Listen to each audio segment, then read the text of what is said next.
આગેવાનોને એકઠા કરી ભૂતેશ્વરથી મામલતદાર કચેરી સુધી જે આવેદનપત્ર આપવામાં આવ્યું છે તે નવનીતભાઈને જે ન્યાય મળે અને સરકાર સાચી દિશામાં તપાસ કરી અને જે કંઈ હકીકત ગુનેગારો છે એને સાપડી લઈને એફઆઈઆરમાં નામ લખે અને ધરપકડ કરે.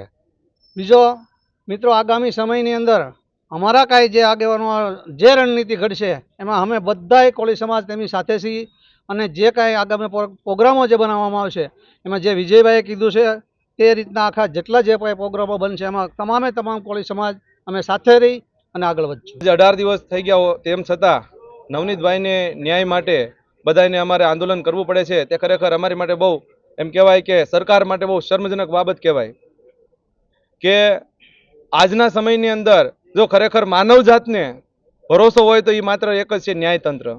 અને જો ન્યાયતંત્ર જો આવી રીતે કામ કરશે તો આખી માનવ જાતને સરકાર અને ન્યાયતંત્ર ઉપર ભરોસો નહીં રહે. એટલે હજી પણ અમને એવો વિશ્વાસ છે કે અમારી આ વાત છે તે સરકાર સુધી પહોંચશે, ન્યાયતંત્ર સુધી પહોંચશે.